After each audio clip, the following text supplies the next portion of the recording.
to time.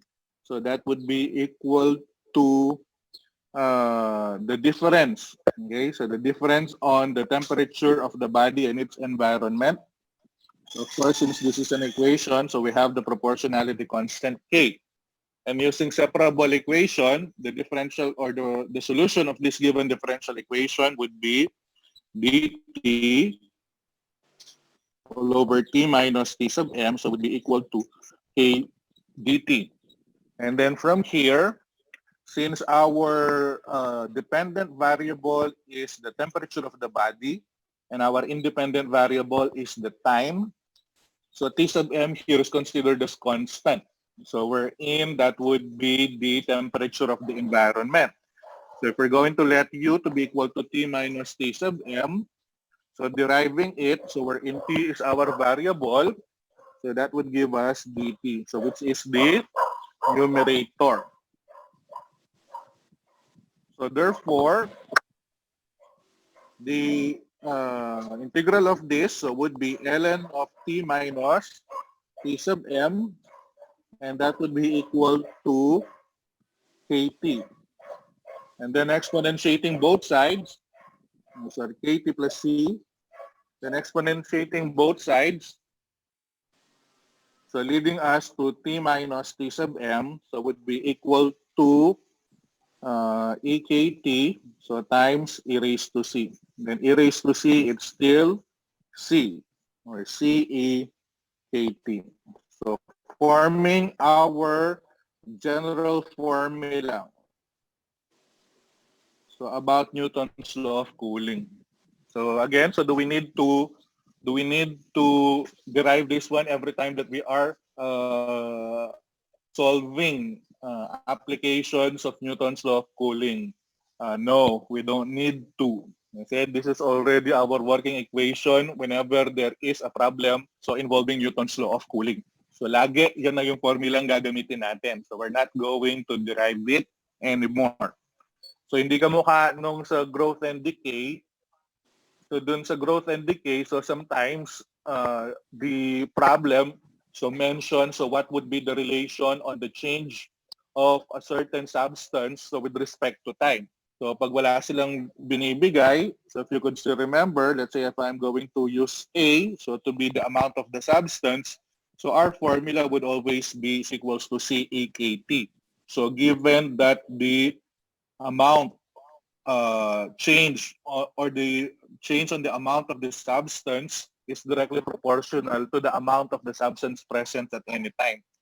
Pero if it is the relation is other than directly proportional. So let's say the amount of the substance is directly proportional to the square root of the amount of the substance at any instant of time. So we have to derive the given differential equation. Pero kung wala naman silang sinabing other relation that it is directly proportional to the amount at any instant of time, so therefore, right away, pwede na natin gamitin itong formula na to.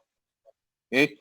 Pero on the Newton's law of cooling, since this is a Newton's law, okay, so this is a law, so therefore, there are no other relations other than this. Okay, so unless of course otherwise that the new equation, okay, was mentioned on the given problem. Okay, so for example, sinabi na the temperature or the change or the temperature of the body, so with respect to time, so is directly proportional to the difference on the temperature of its environment and the body, so including the surface area of the given body. So therefore, so we have to derive. Pero kapag wala silang binabanggit na ganon, okay, so we could just right away use this formula. Okay, so that would be for the Newton's law of cooling. So the idea behind that.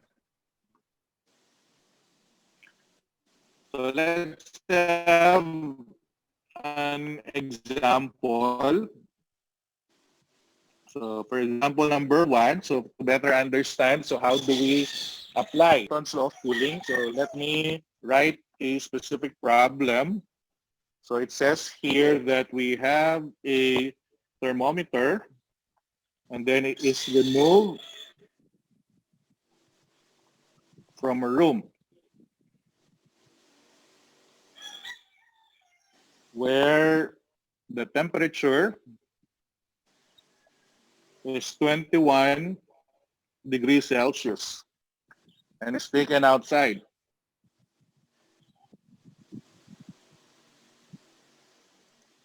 So initially, the thermometer is inside a room, and then it was taken outside where the air temperature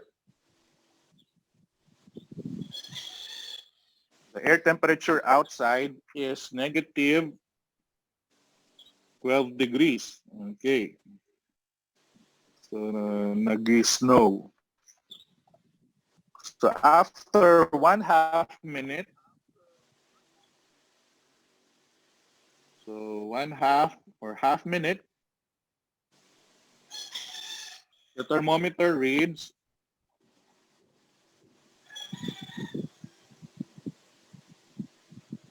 10 degrees Celsius. So the question is, or actually R. So what is the reading of the thermometer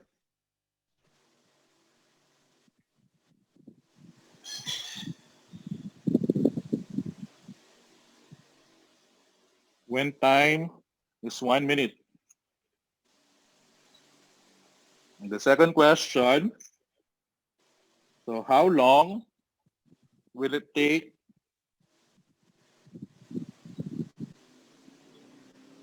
for the thermometer to reach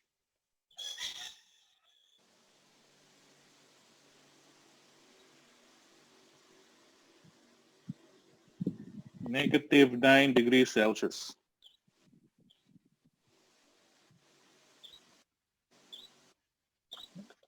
Okay, so that is our first example or first problem.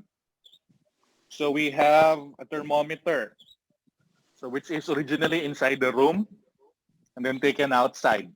And then of course, so since it is colder outside, so there would be a decrease on the temperature of the thermometer. But in dealing with problems so involving Newton's law of cooling, we have to identify first, so which is the body and then which is the environment. Okay, so whenever we are talking about the body, so that is the object that we are na minumove natin on a certain place. So pwedeng ilabas siya, pwedeng ilagay sa oven, ilagay sa refrigerator, basta lang magkaroon ng changes on the body. Okay? So that is our body. Okay? So the other one is the environment.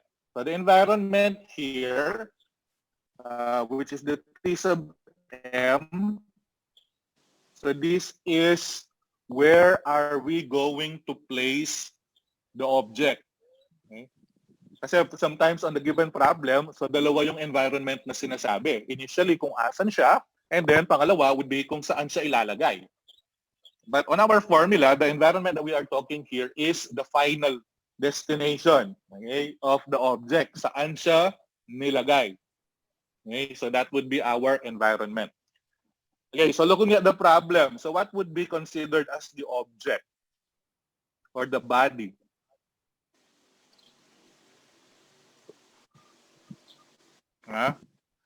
So tama. So it would be the thermometer. So thermometer, so that is considered as the body. So in short, yan yung kukunin natin temperature na T. Okay, so the body is the T. So how about the environment? So sabi natin, ang environment is where are we going to place the object, the body? Where are we going to place the thermometer in this case? So that will be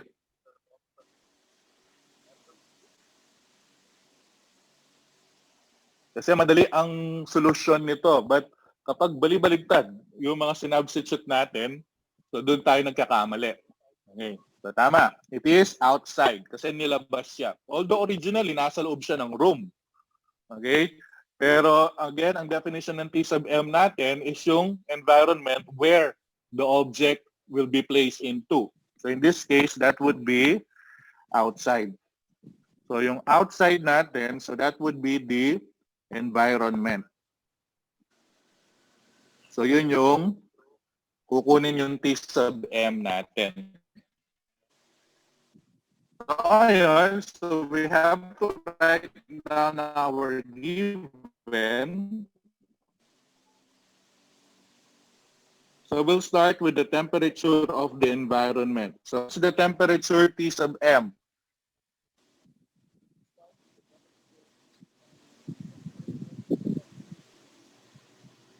So tama yung mga sagot, no? Outside. Pero ano yung T sub M natin?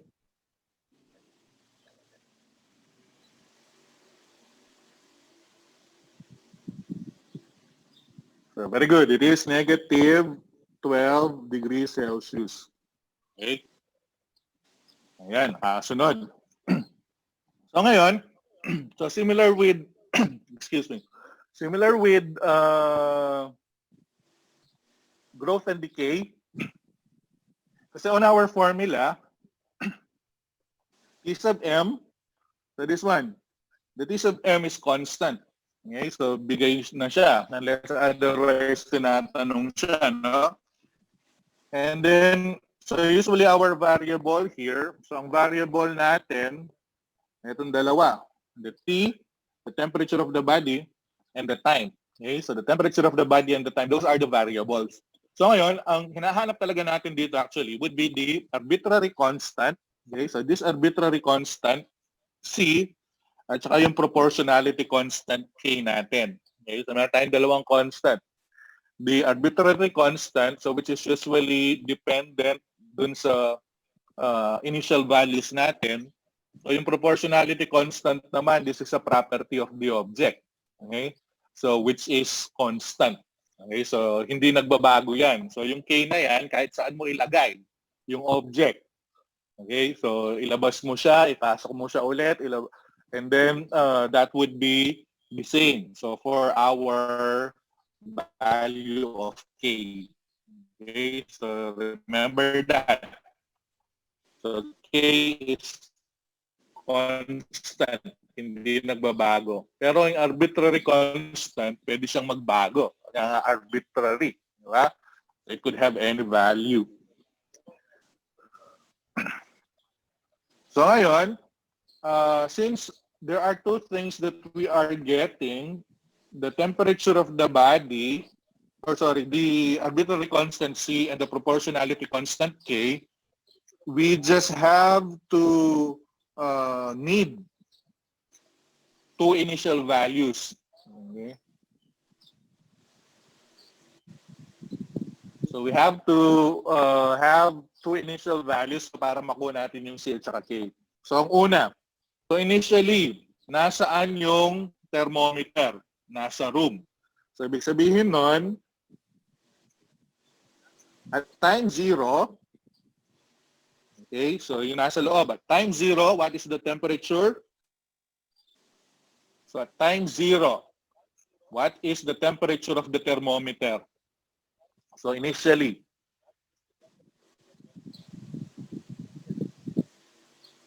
(21). So, tama.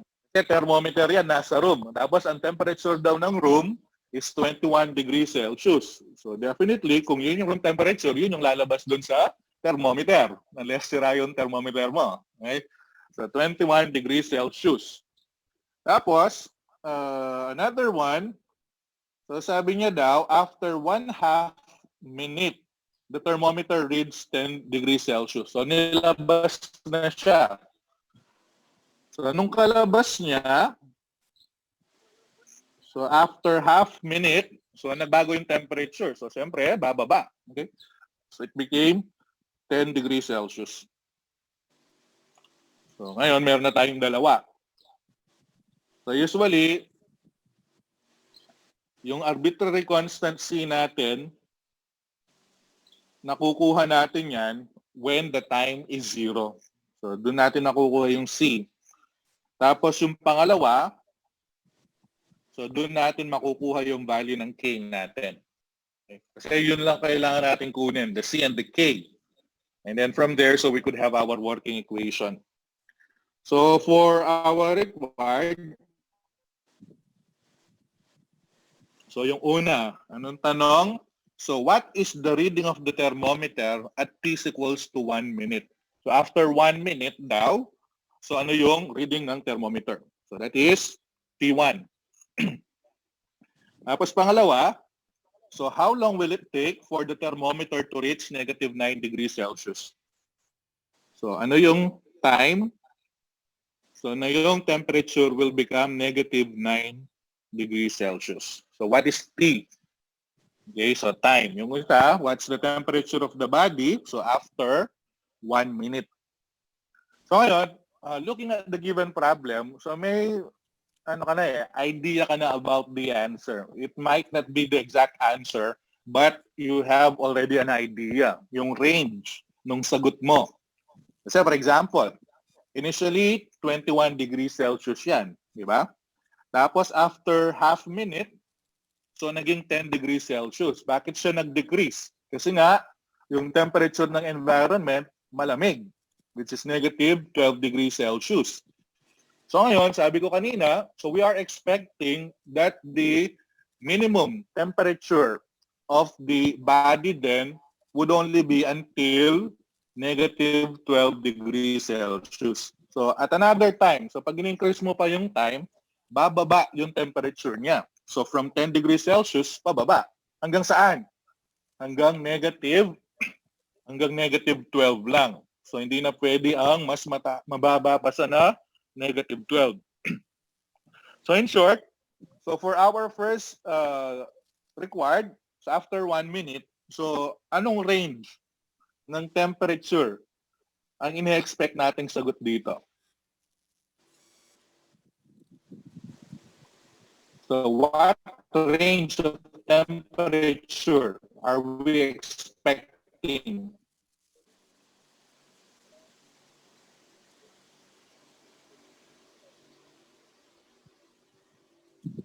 Kasi sabi niya, nag-start siya ng 21, bumaba siya ng 10.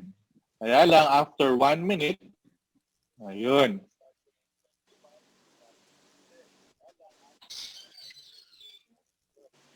Okay. So possible ba na magkaroon tayo ng 15 degrees Celsius na sagot for 1 minute, after 1 minute? Bagal ng net. Hindi. Okay. Ayun. So after 1 minute, so ang sagot natin dyan, so would only be from, so tama, Argel. So 10 to -12. Okay, so mas actually less than 10, but greater than -12. So yun lang yung range ng temperature na pwedeng sagot dyan. Okay? Tapos, how about letter B? So ano yung ine-expect nating time? So sabi niya -9 degrees Celsius. Possible ba yan? Na magkaroon tayo ng -9 degrees Celsius for the temperature? So remember na ang temperature ng environment is -12. Okay, so possible. Kasi -9 is higher than -12. Okay, so mas mababa sa -12 would be -13, okay, or 12 point something. So in short, ano naman yung time na ina-expect natin dito? So the time should be greater than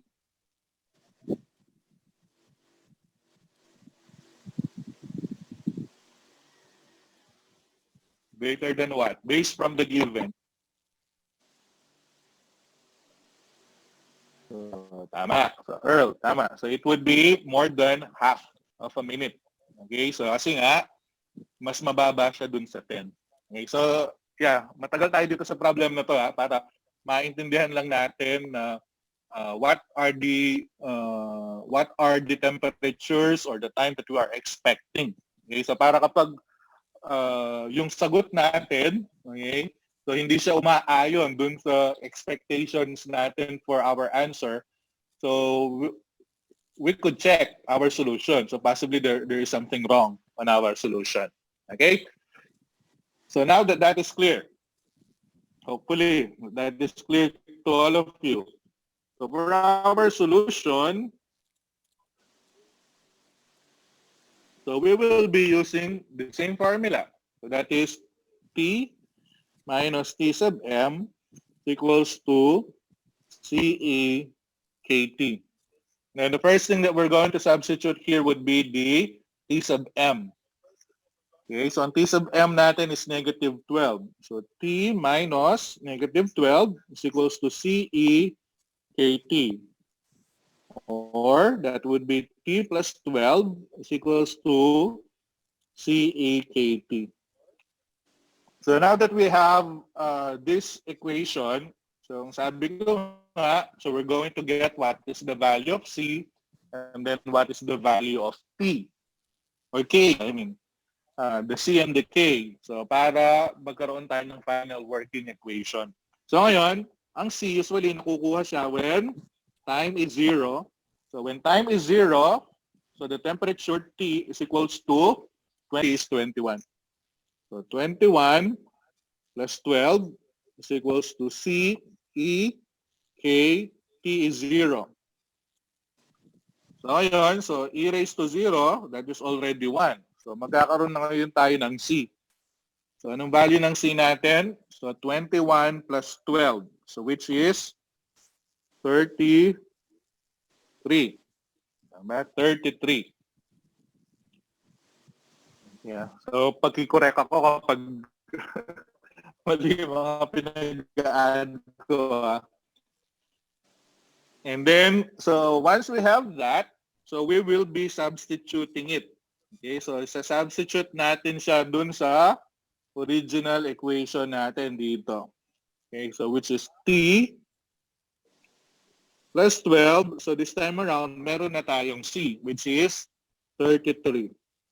So EKT. So ang susunod natin kukunin would be the proportionality constant K. So that is when kukunin natin yun dun sa pangalawa. So dito. So when T is 0.5,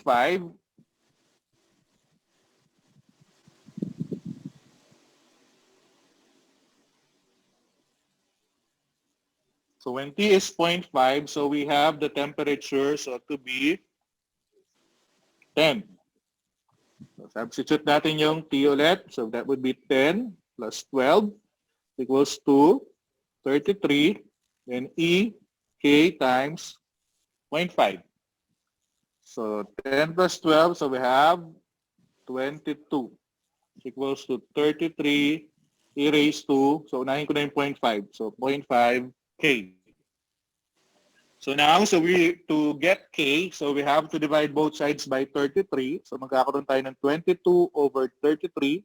So that would be equal to E raised to 0.5K. So para bumaba yung 0.5K, so we have to take the logarithm of both sides. So that is ln of, so 22 over 33, so that would be 2/3. Oh. So which is equal to ln of E raised to 0.5K. So ngayon, wala na yung ln E. So baligtarin ko sila. So 0.5K would be equal to ln of 2/3. So therefore, our K would be ln of 2 over 3 all over 0.5. Or simply, 1 over 0.5, that is 2. So 2 ln of 2/3. So tapos, i-attach natin siya dun sa original equation natin na T plus 12 is equals to 33. Then E raised to KT, di ba? So ngayon ang K natin is 2 ln 2/3 and then multiplied it with T. Or just simply 2T ln of 2/3. Tama ba? So 2T ln of 2/3. So yun yung K natin kanina. Saan? Dito. So yung K natin is 2 ln of 2/3. So multiplied it with T, so making it 2T ln 2/3. So finally, so we arrive on our working equation. So yan na yan. That is the relation between the temperature of the body and the time. So ngayon, we can answer our first question. And that is, ano daw yung temperature after 1 minute? So what is the temperature? So when time is 1. So T then, so plus 12 is equals to 33 e raised to 2 times 1, then ln of 2/3. Simply T would be 33 e raised to 2 ln of 2/3 minus 12. So what would be the answer?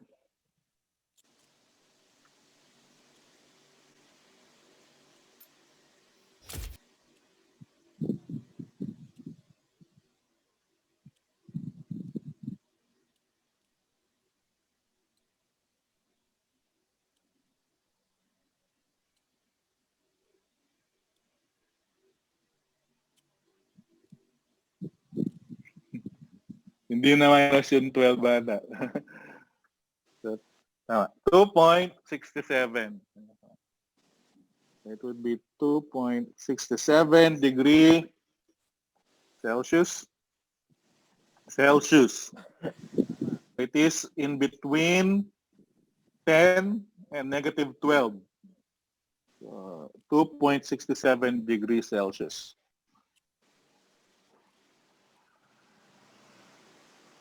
So, yun, yung pangalawa naman. So, given tayo ng temperature, which is negative 9 degrees Celsius. Okay, so what is the time? So, when the temperature is negative 9 degrees Celsius. So, same formula ang gamit natin. Yun pa rin. So, kaya lang yung time ang gamit natin. So, that would be negative 9 plus 12 is equals to 33 e raised to 2t, so ln of 2/3. So negative 9 plus 12, so we have 3 is equals to 33 e raised to 2t, so ln of 2/3. So, tabahan natin yung 33, so e 2t, so ln of 2/3. Tapos take the logarithm of both sides. So yan lang 3 over 33, that is 1 over 11 equals to ln e raised to 2t, so ln of 2/3. So tanggal na yung ln e, so bababa yun. So 2t ln of 2/3 is equals to ln of 1 over 11. In short, so time will be ln of 1 over 11, so divide it with 2 ln of 2/3. So dapat this should be greater than 0.5.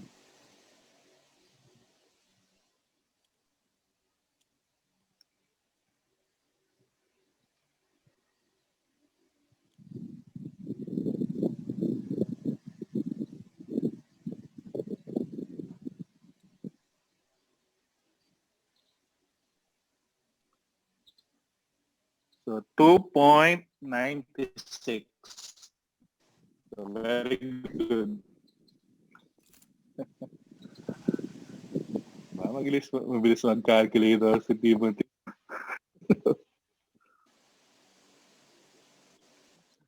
2.96. What would be the unit of that? Minute. Okay, so take note class na wala tayong specific unit. So dun sa temperature at saka dun sa time. Okay, we just have to be consistent. So kung yung temperature mo is Celsius, dapat lahat Celsius. Okay? So, tapos kung ang time mo is minute, so dapat lahat minute. So, whenever there is an inconsistent unit, so we have to convert. Okay? Sometimes yun yung mga trick sa problem. Okay? So, hindi pala parehas yung unit, so we just have to convert first. So, before using them. So, that would be our first example. Question so far? Dali lang, no?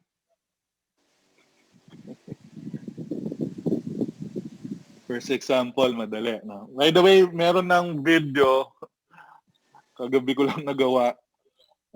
Merong 6 examples doon. 1, 2, 3, 4, simple lang. Then medyo a little complicated yung problem number 5 and 6. So siguro, di ko lang, makakatatlo lang tayo dito ngayon, no? Tapos the rest, so you can view those videos.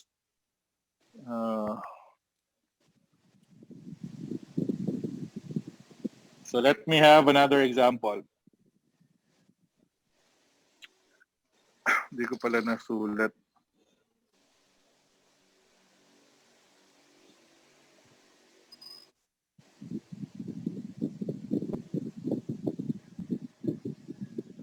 So have a small metal bar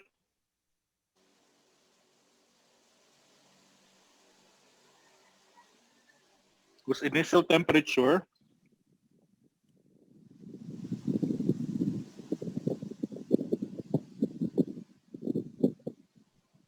was 20 degrees Celsius. Is dropped into a large container.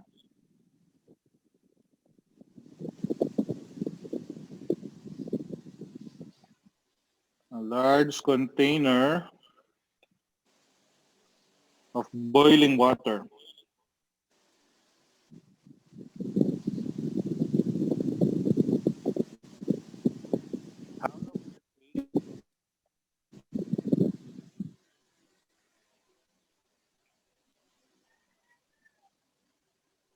The bar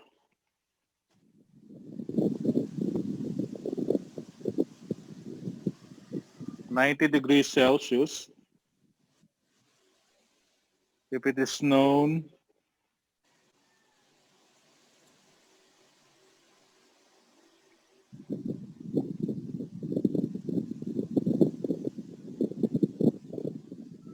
that its temperature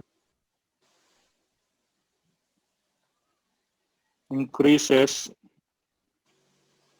2 degrees in 1 second, 2 degrees in 1 second. So how long will it take the bar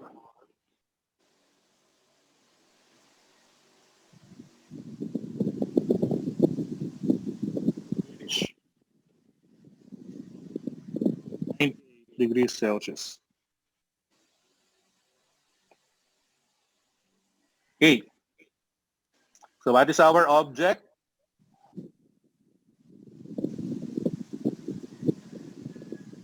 What is the body?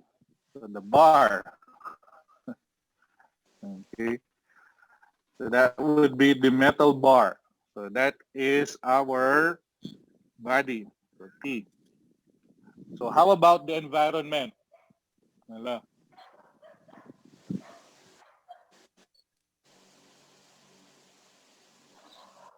So the body that we are talking about here would be the metal bar. So where did we place the metal bar? Into the container of boiling water. So tama. So saan natin nilagay yun? So, doon sa, kahit yung buong yun. So the large container of boiling water. So that would be our environment.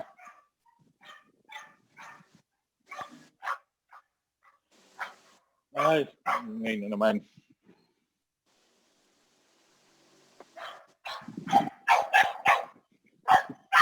Wala Akala ko lang naman yung aso, kinagat ako kahapon.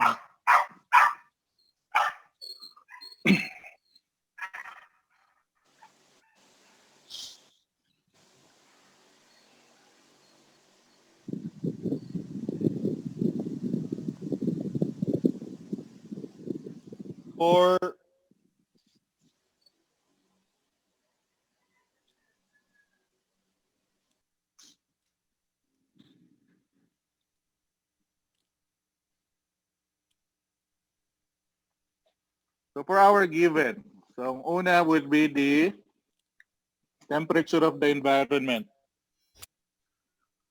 So what is our TM? Tama. Wala silang binigay na given, ha?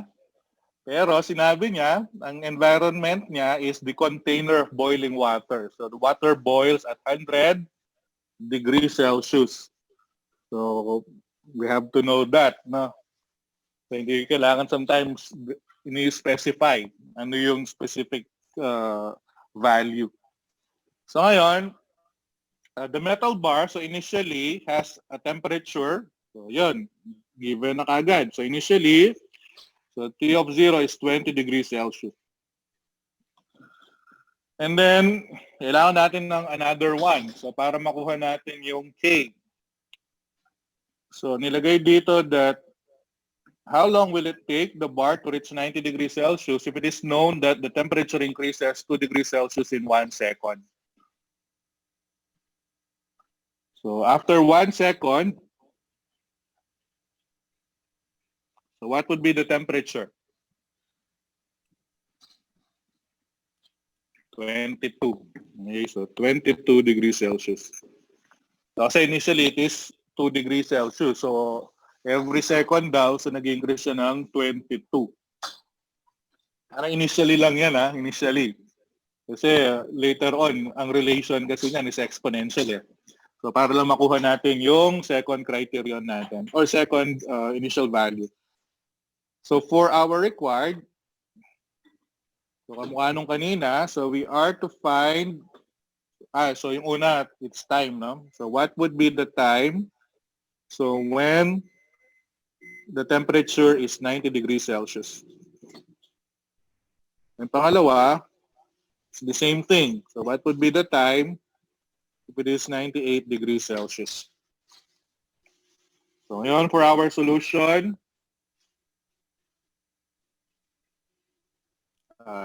T minus T sub M is equals to CA KT.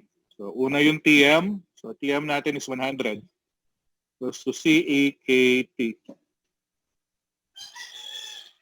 Tapos when time is 0, the temperature is 20 degrees Celsius.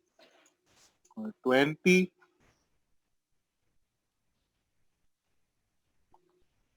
So yan, 20 minus 100 equals to C E K times 0.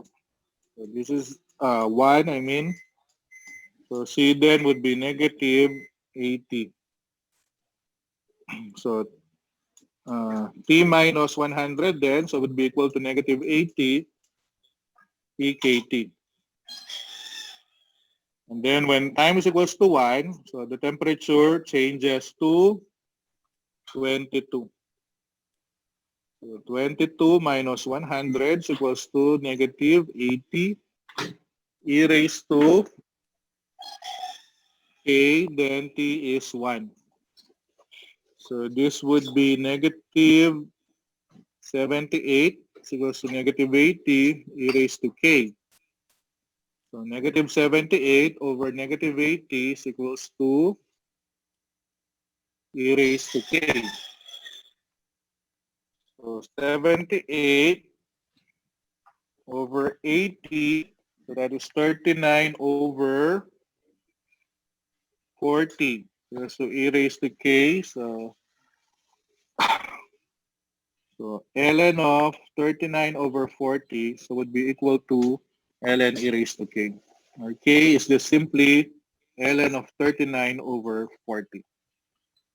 So, ang pinaka-formula natin yan, so would be T minus 100 equals to negative 80 e raised to T ln of 39 over 40. So that would be our working equation. So ano daw yung time? So to reach the negative 90. Derive ko muna yung formula, no? So since parehas naman yung given, hinahanap. So T minus 100 over negative 80 would be equal to E T ln of 39 over 40. So taking the logarithm of both sides, so T minus 100 over negative 80 equals to ln E T ln of 39 over 40. So finally, so T then would be equal to, so tanggal na yung ln E, ln of T minus 100 over negative 80. So all over ln of 39 over 40. So yun. So for letter A, so what would be the time? So when the temperature is 90. So T then will be ln of 90 minus 100 over negative 80 divided with ln of 39 over 40.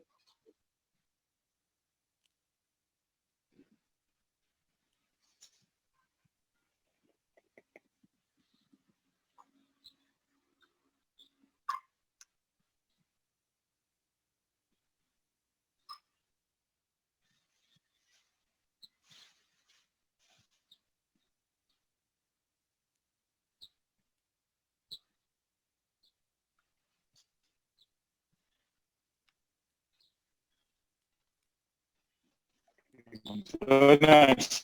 Bilis ah. So time then would be 82.13 seconds tayo, no?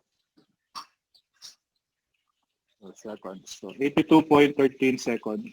So that is to reach the 90. So yung pangalawa naman,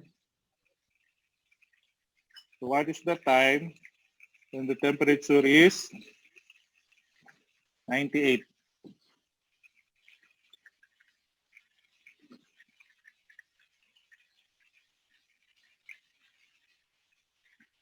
ln of 98 minus 100 over negative 80 divided with ln of 39 over 40.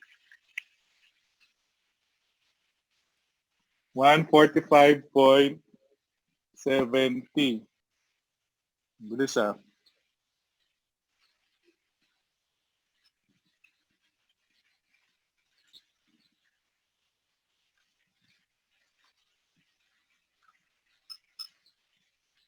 One 145.79.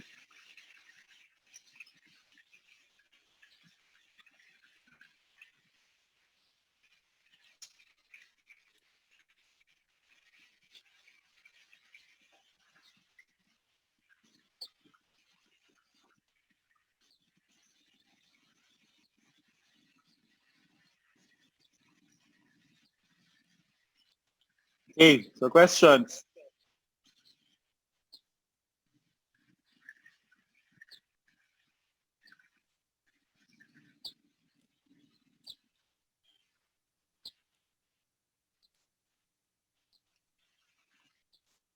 So ganyan lang yan. Tapos balibaligtad lang kung anong pinapakuha. So pwedeng time, temperature. So we have another variation. So for the third example, if you don't have question, 22. Ay, anong 22?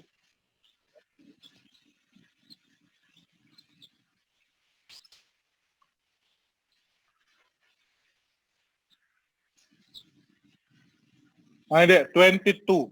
Yung yung T1.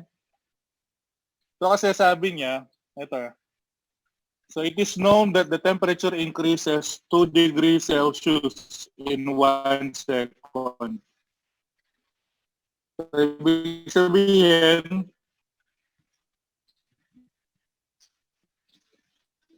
after 1 second, nag-increase yung temperature. So kasi nauna would be 20 degrees Celsius. So after another 1 second, naging 22 siya. Hindi siya magiging 2 kasi boiling eh. Diba? So ibig sabihin, tataas yung temperature niya. Hindi siya pwedeng bumaba. Kasi nilagay mo sa kumukulong tubig, so hindi ka pwedeng malamigan doon. Okay? So dapat iinit din yung object or yung metal rod, metal bar in this case. Tama ba yung sinagot kong tanong? So you're referring to that? Okay. So ganun Kasi ganun, kapag mag-analyze tayo, so we have to take a look at. Okay? So nag-i-increase ba yung temperature or nag-decrease siya? So hindi siya pwedeng maging 2 degrees Celsius lang, di ba? So, kasi nga, ibig sabihin nun, lumamig siya kung 2 degrees Celsius lang. Okay. So let's proceed with the third example. So we have a thermometer.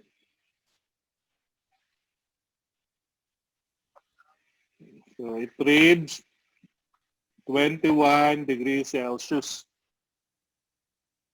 Then it is placed in an oven, preheated to a constant temperature.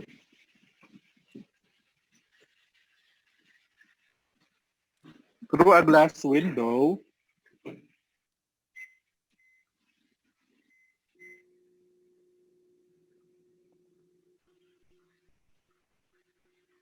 in the oven door.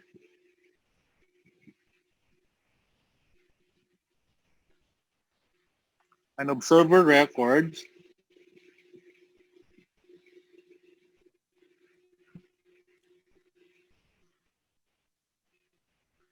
the thermometer reads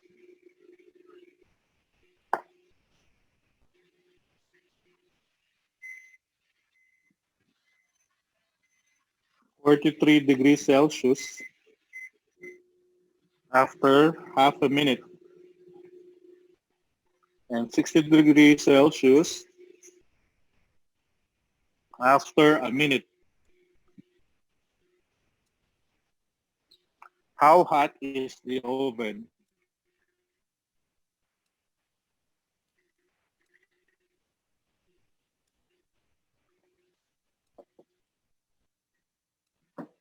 Okay, so we have a thermometer reading, so 21 degrees Celsius, and then it is placed in an oven preheated to a constant temperature. So through a glass window in the oven door. So an observer records that the thermometer reads 43 degrees Celsius after half minute and 63 degrees Celsius after 1 minute. So how hot is the oven? So again, so yung body natin would be the thermometer. So what is our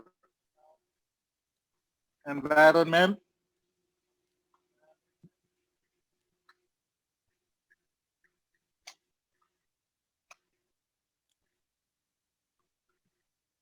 So oven. So, tama.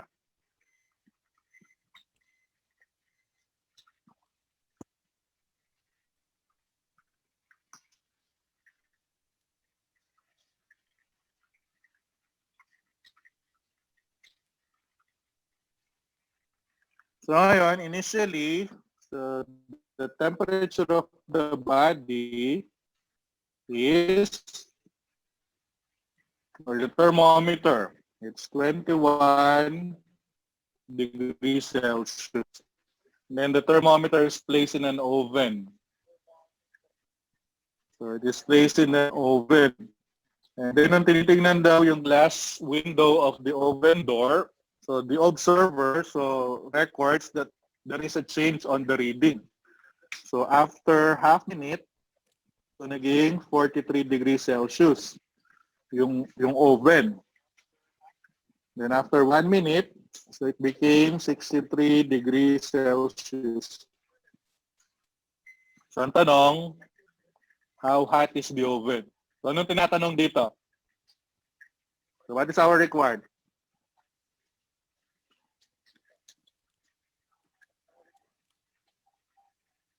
So ano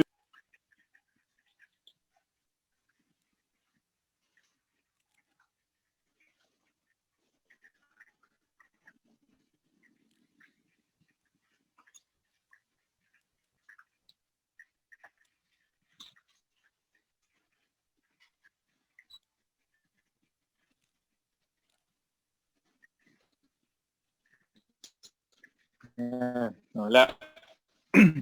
So tinatanong would be TM. So tama. So what would be the temperature of the oven?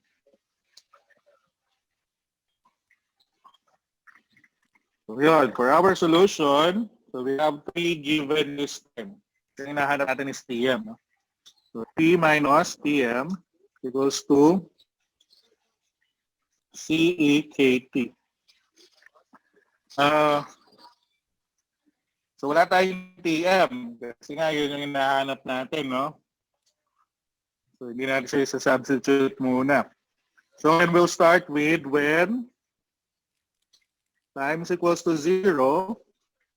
So the temperature is 21. So 21 minus T sub M is equals to CEK times 0. So that would be 1. So therefore C is 21 minus T sub M. So bagong work at nawawala ang aking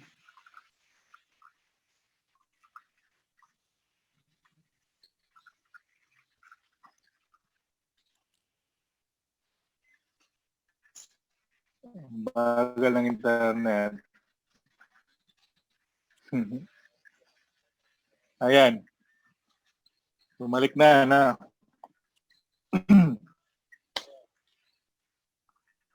So T minus T sub M, so would be equal to, ang C natin would be 21 minus T sub M e raised to K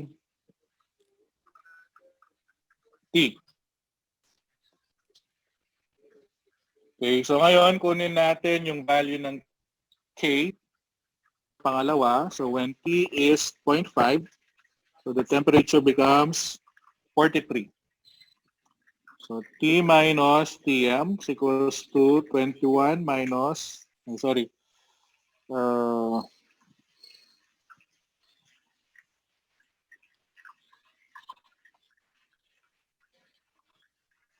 may T na pala, which is 43. So 43 minus Tm is equals to 21 minus Tm, then e raised to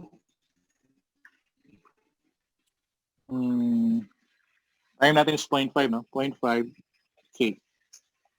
So ngayon, gagawin ko siyang equation. So 43 minus Tm, so divide it with 21 minus Tm, so would be equal to e raised to 0.5 K. So kung kukunin ko yung K, so that would be ln of 43 minus Tm all over 21 minus Tm equals to ln of 0.5 or ln E of 0.5 K. And simply K would be equal to ln of 43 minus Tm all over 21 minus Tm divided with, okay, sige, Tristan, okay lang. Over 0.5. So that would be our equation 1. So for our equation 2, so that is when times equals to 1, so the temperature increases to 63. So going back dun sa original equation natin, so 63 minus Tm, so would be equal to 21 minus Tm.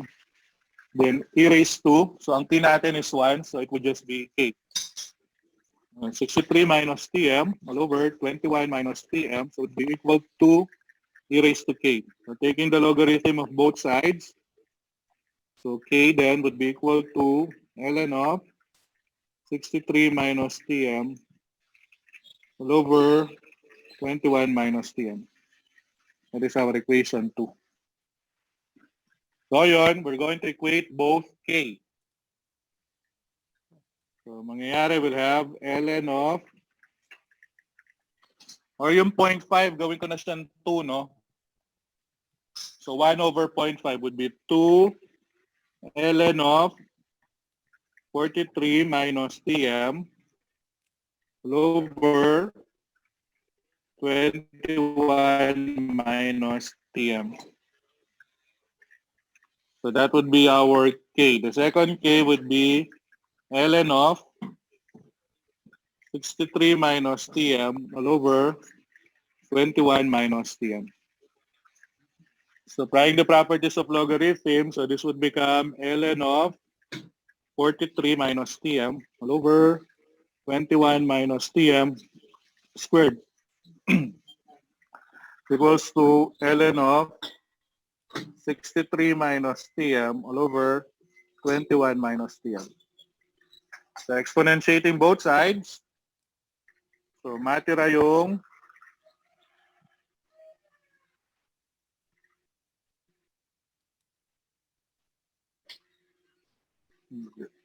naghang.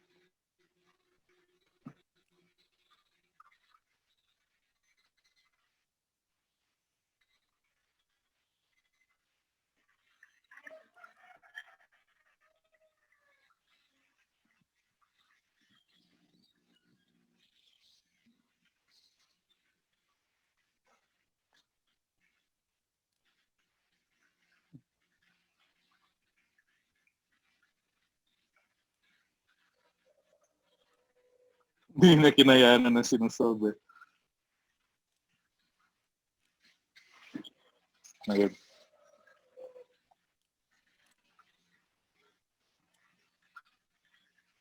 So matira would be 43 minus Tm all over 21 minus Tm. So square dito, no? So distribute ko na yung square. So would be equal to 63 minus Tm all over 21 minus Tm. So ngayon, so 43 minus Tm squared be equal to 63 minus Tm. So multiplied it with 21 minus Tm squared all over 21 minus Tm. So cancel yung isa, may matitirang isa. So ngayon, expand natin ito.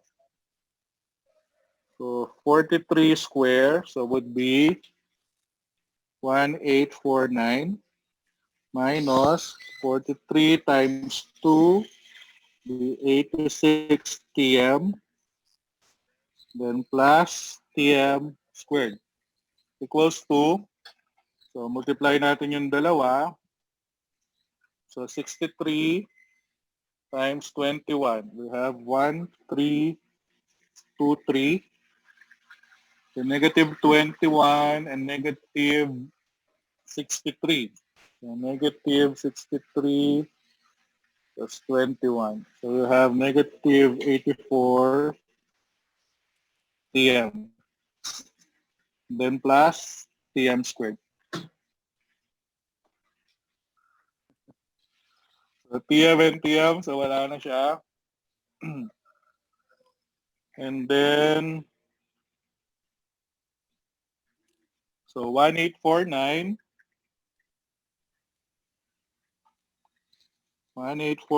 minus 1323, so would be equal to 86 Tm minus 84 Tm. So 2 Tm would be equal to 1849 minus 1323. So 526. So divide it with 2. So we have 263. 263 degrees Celsius.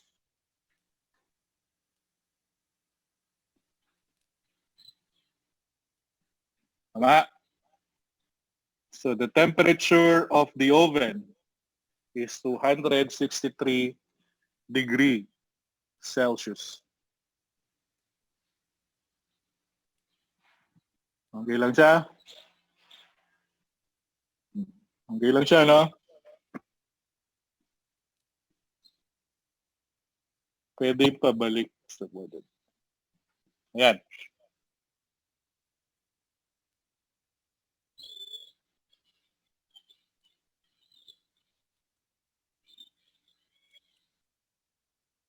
Question.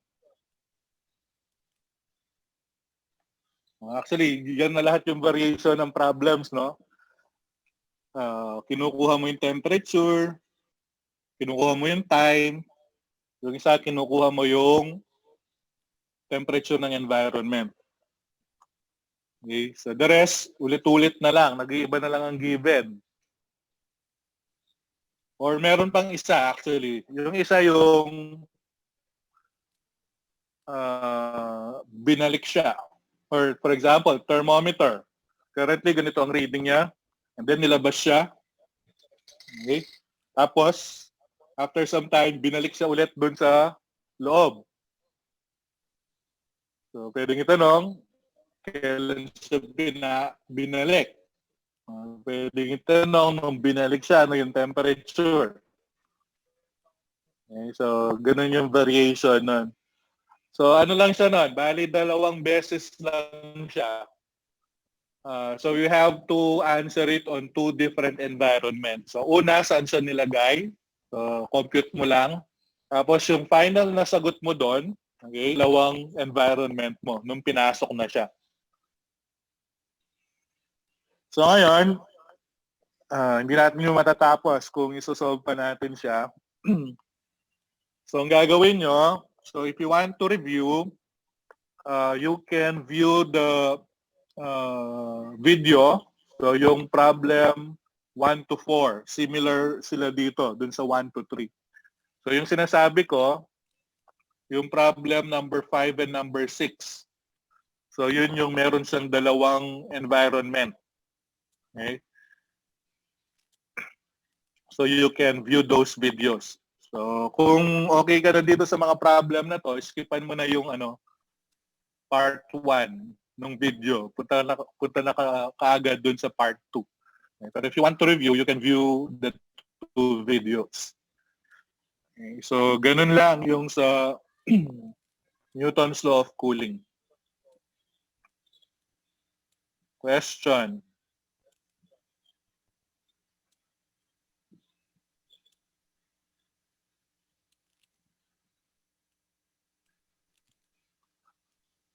So ang next topic natin, so wag muna tayong mag-exam, no? Ilipat ko yung exam dun sa week 10 na lang siguro. Tapusin na natin next week yung 2 problems or application. So one is about mixture. Then the last application would be electric circuits. So 4 lang yung application natin, no? Growth and decay, Newton's law of cooling, mixture, and electric circuits.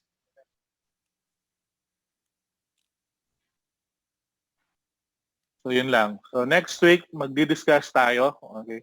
So ang quiz nyo, quiz number 3, so will be a week after that. So ano na tayo ngayon? Week 9, no? Week 10.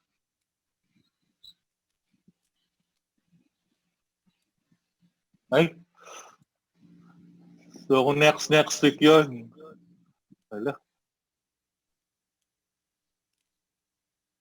No, sige, anyway, whatever. Kung ano lang yung ano, yung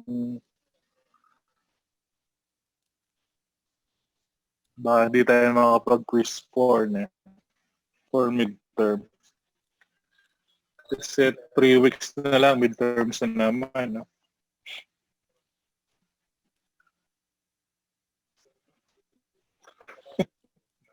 Bonus quiz.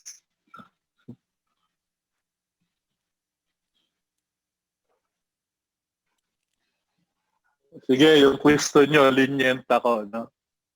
Basta nasagot lahat. So, basta may sagot lahat.